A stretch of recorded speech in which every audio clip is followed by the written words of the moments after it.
Hey everyone, how's everyone doing? How's the harping out yonder? Super busy day today, working on air conditioning and heating for the shop slash garage. So in the future, I'll be back to making harps again.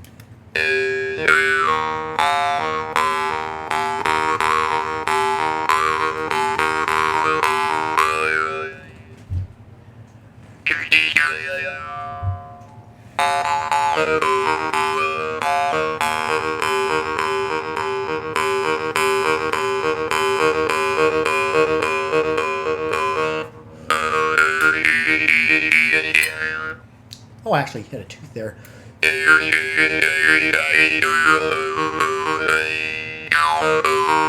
This is a new Priadkin I got from him. Priadkin's harps are getting really, really good.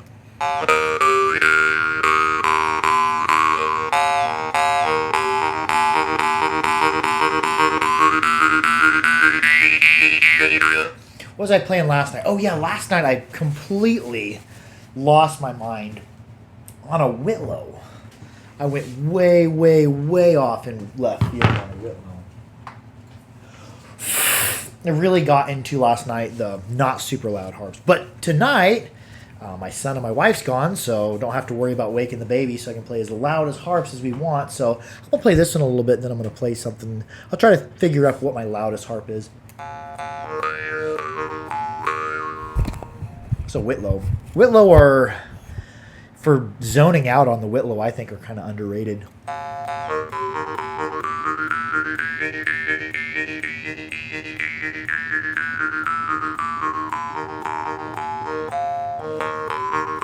They feel kind of like a traditional drimba.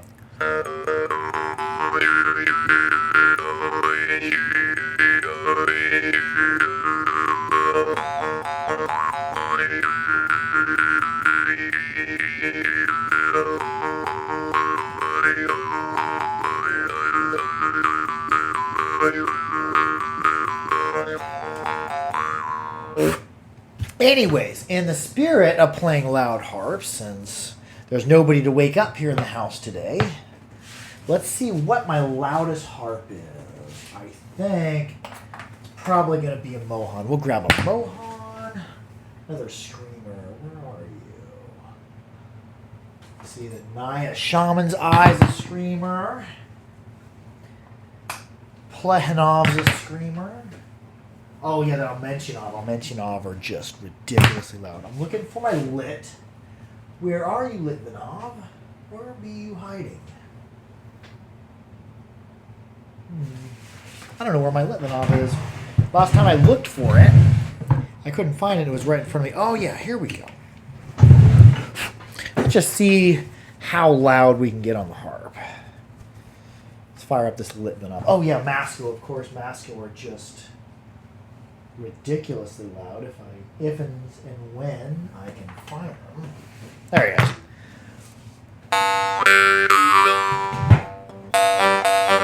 I'll probably move the microphone back a little bit because this mic will distort if we get too loud with it.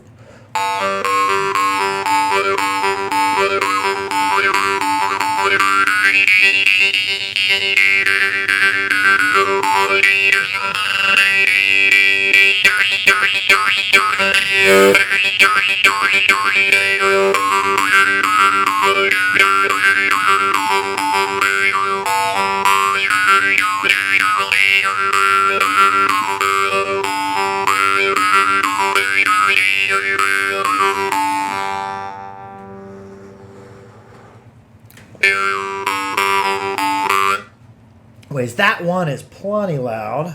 We may be having some technical difficulties. I can't see if I have any comments. So if you're commenting and I'm not answering, I'm sorry.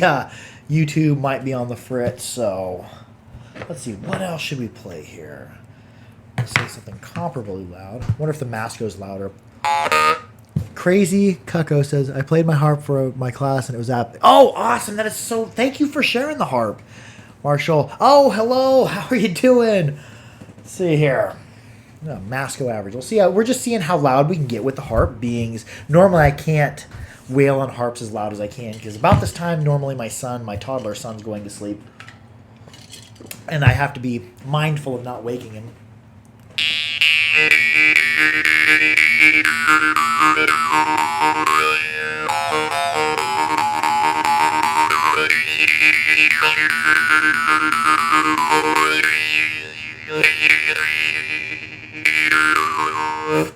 see, that one's pretty loud. Let's try another loud one. So we're gonna get. I'm trying to get gradually louder on each harp. Try the Plehanov. Oh, I know what. My twisted. I got a lot of Plehanov now. My twisted Plehanov is super loud. Glad that Robert said just got the Glasgow sword. Oh, nice. How are you? How are you liking them? Are you enjoying them?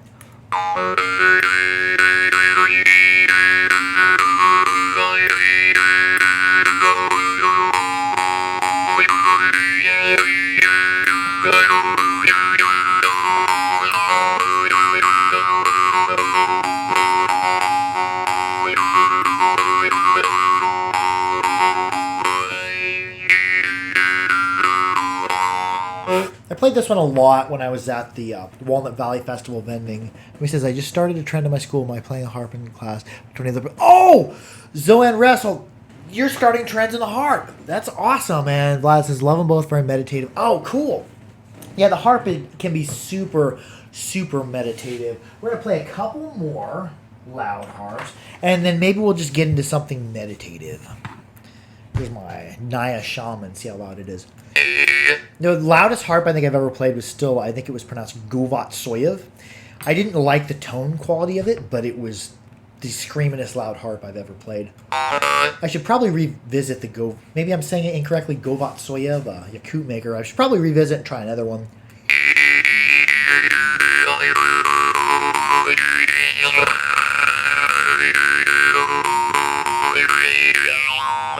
That one's pretty loud. I saved the ones I think are the loudest for last.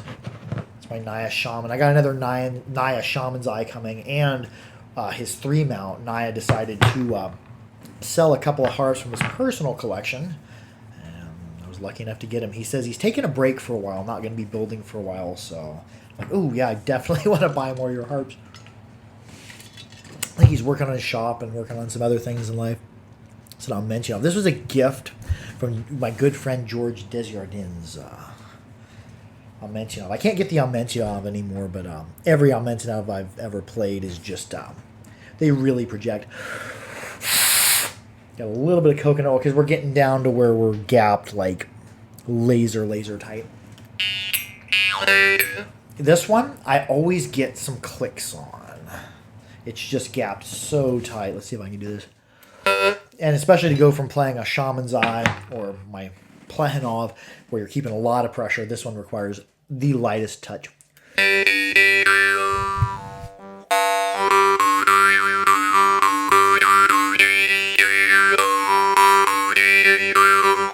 Ooh, that's cleaner than I remembered. I need to play this harp more often. I haven't played this harp a lot since I've got it.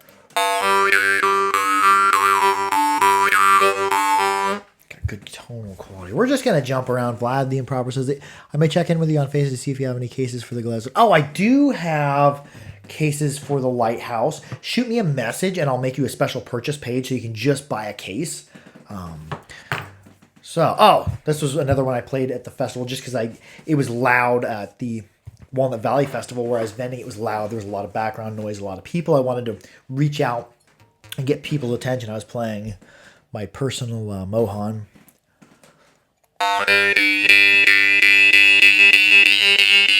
That high screeching, just piercing.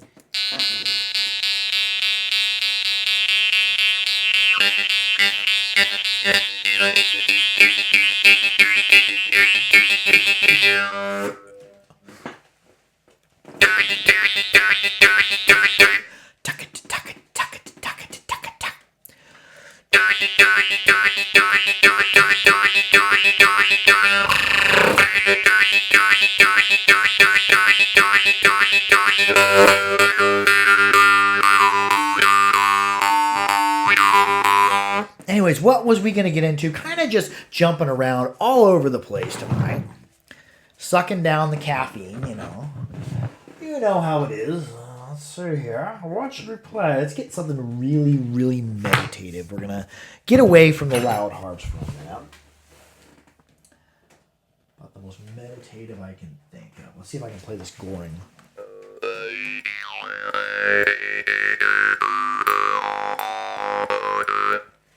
Requires this is a Blue Whale, one of the new ones by Bill Goring. Requires a very, very light touch.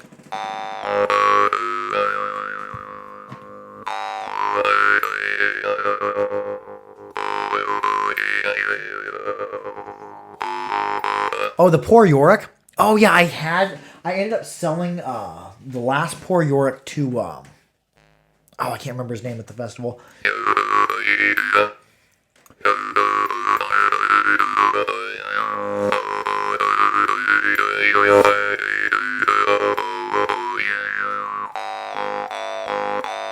Just closed, open, closed. Let's see, what am I doing there? I'm just going to start just a rhythm.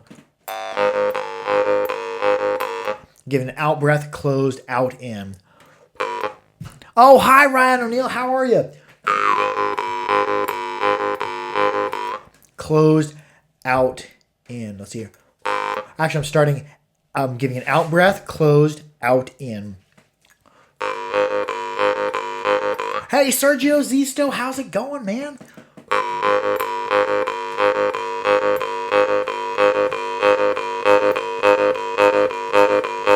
I have trouble with inward playing. Outward, I'm pretty good. Oh, nice.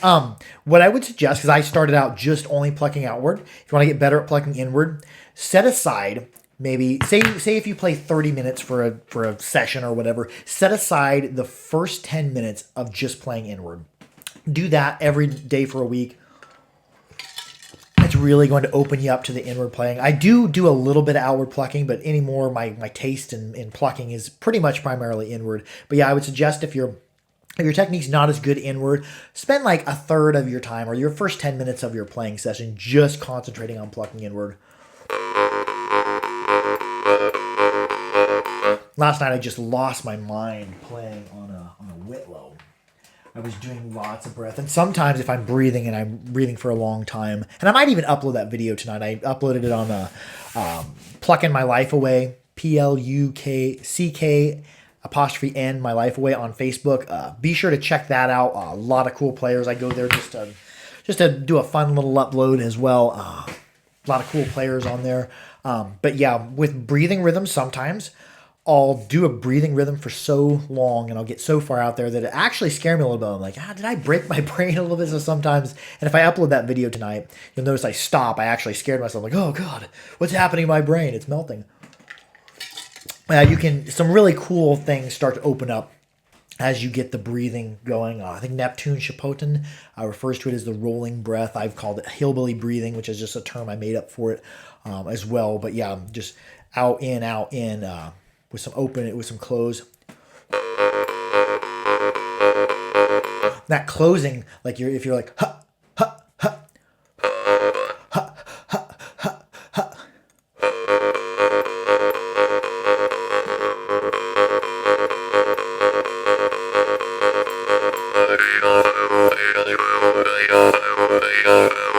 Let my lips off of it. I can move a whole lot of extra breath past the harp, so I can keep that breathing going, and just in your breathing patterns will relax you. So I suggest you sit down if you're doing this, especially for long periods of time and you're really, really cycling your breathing. I would suggest sitting down because you get pretty weird with it.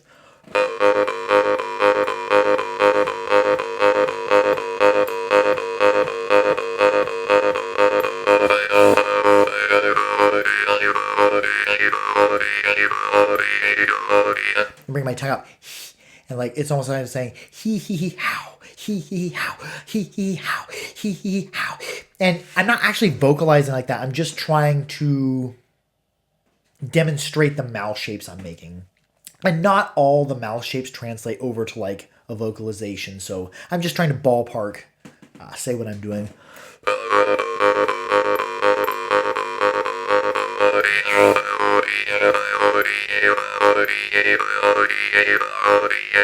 Oh yeah, Vlad, the Improper says he picks up his harp all day.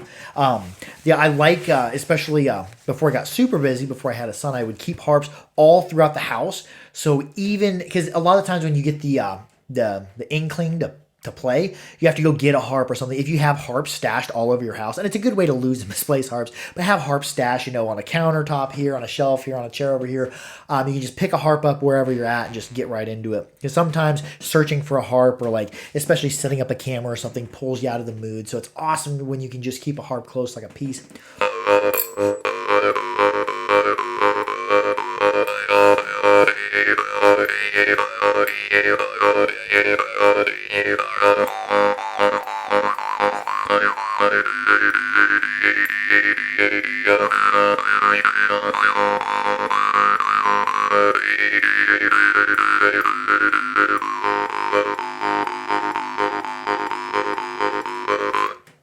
Oh, howdy from Kansas. Going out to John Smith.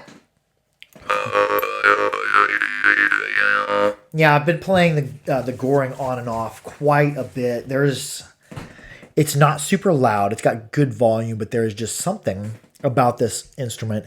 And all the harps I've noticed where it's wider and then it tapers down, not one solid taper, but a couple different tapers.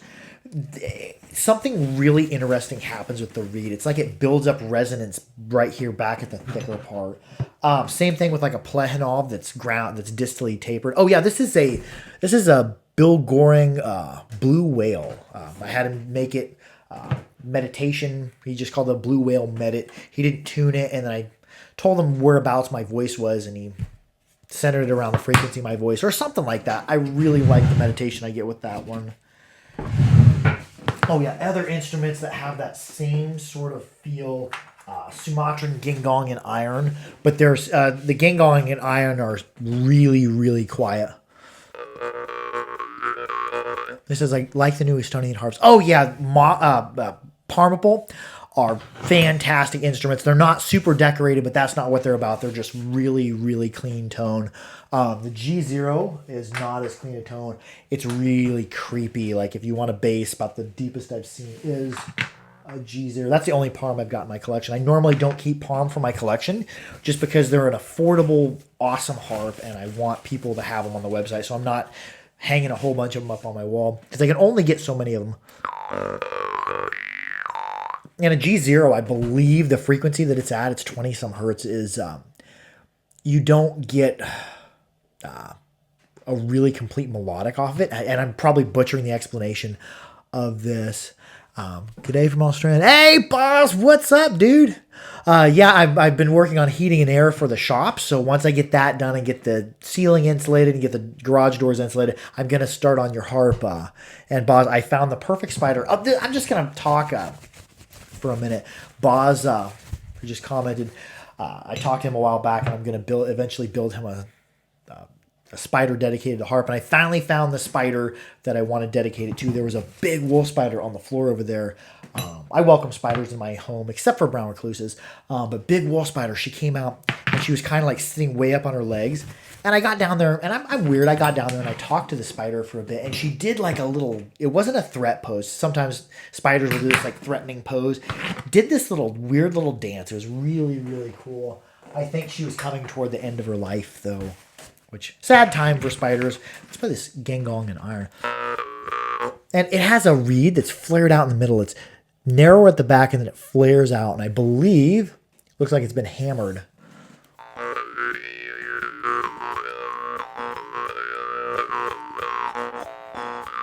And I've got the microphone really close, and I'm kind of getting down near the microphone because it's not a very loud harp, but it's for meditation. These are good. Anyways, we're going to jump around a little bit more. Oh, I was going to play a Haretdinov. I got 10 Haretdinov over there that need unboxed. I also have a bunch of Gorka and Reka and Bhagvana to restock the website, but I just haven't had time to unbox them. Haretdinov sent me 10 more, then he's sending me 12 more. His harps are fire. Somebody says, check out Huntsman spiders. They have a nice shape. Oh, cool. Yeah, I like to, when I dedicate a harp to an animal, I like to have an animal that I've had contact with. This is the Haretdinov. Haretdinov, or I'd say him and Shipanov just are extremely high quality. Somebody says, hey, Jamie Spiders. Yeah, I got a big wolf spider here last night. Oh, nice. One with the babies in the back. I love spiders. Spiders are cool. I used to be scared of spiders as a kid. People used to say, "Hey, James, there's a spider on your back," and I'd freak out. And I eventually got a job in heating and air where I had to get into crawl spaces with spiders, and there's no place for you to go. And now spiders are one of my favorite critter. So be nice to spiders. Plus, spiders are super beneficial. The only spiders really I kill are brown recluses because, like, in a house, you get tons of brown recluses. They'll just come in from outside. And brown recluses, you can have a reaction to a brown recluse. I've been bitten by a brown recluse a ton of times, and I know how to treat the brown recluse wounds, but some people will get a nasty spot from them. But other than black widows, that's the most poisonous spider we have around here. It's not like Australia where your spiders are really actually poisonous. So thanks for tuning in to the Jaw Harping and Spider Talk.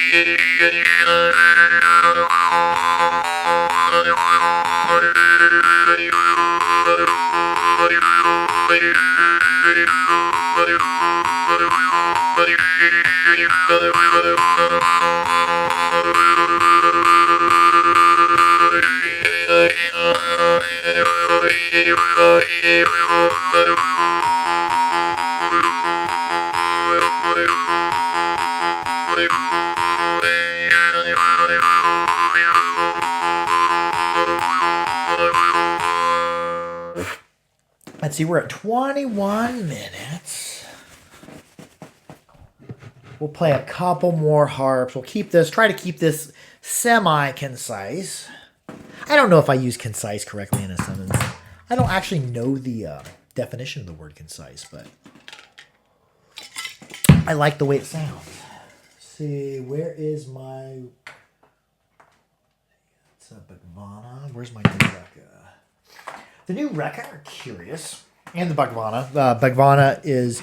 Somebody says, I love my compass the most. Oh, nice. Aaron Hamoki, the skateboarder, his favorite is the compass. I've noticed the new Rekha and also the new Bhagavana have this like brass-looking tint to them. I don't know if it's something they're doing with the tempering now or what that is. Ooh. It's my Bhagavana. I'm going to play. And Bhagavana is, I believe, the only third-generation maker in Rajasthan. I think it's his grandfather is Rekha Ram. And Bhagavana is the newest of the makers in Rajasthan. Play this Rekha. When I played it, I was really impressed with it.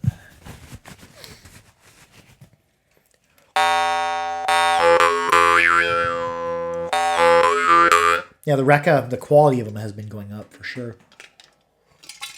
As the Rekha didn't used to have tight gaps, now they're getting fairly tight. That's bargain tight, I would say.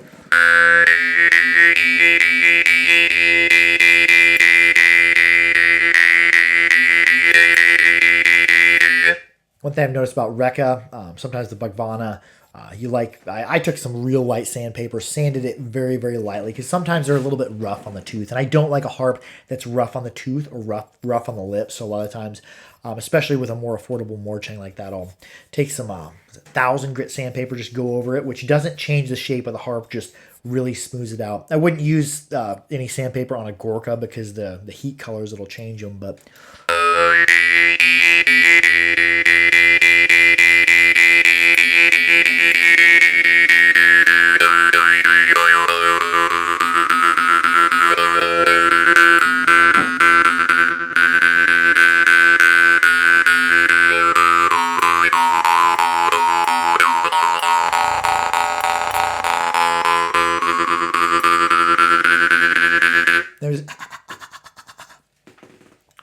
A friend of mine wanted me to do some Morchang technique on here on the live upload, but I really don't have any formal training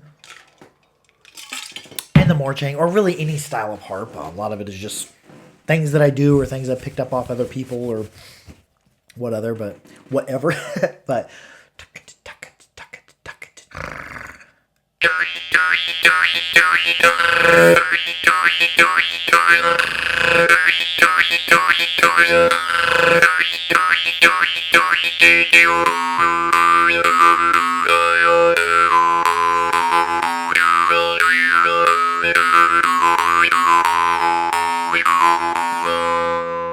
Anyways, we're going to call that it for the live upload. I love y'all. Be sure to like, share, and subscribe for more Harper. Keep your harps clean, keep them dry, keep them oiled. Be good to each other. Enjoy the weekend.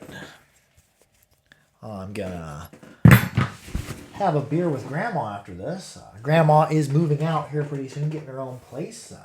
But I'm going to have a beer with Grandma, then play the harp a bit. Oh, somebody commented I missed it. Night, y'all, says Vlad the Improper. I'm going to play a harp that I made. Oh, Bradley McIntosh. You're awesome. Is it Macintosh or McIntosh?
Just doing some snoring in and out. If I'm phlegmy or if, allergies are getting to me a little bit, I'm just going to use that. I'm going to throw that back into the music. And a lot of people have asked me, and I've seen a lot of people commenting, what should I do if my mouth begins to fill up with saliva? I just embrace it. One of the worst things you can do for not getting your mouth to fill up with saliva is to think like, oh no, don't let my mouth fill up with spit. And if your mouth does start to fill up with moisture, embrace it, because you get some really, really cool tonal qualities as your mouth starts to fill up with liquid, because you have these sound waves bouncing around, you have liquid in your mouth. So I would encourage you, if that starts to happen to you, just see where the music takes you, see how that applies to your music, and eventually you're going to have a mess, but embrace it. I love y'all. Harp out.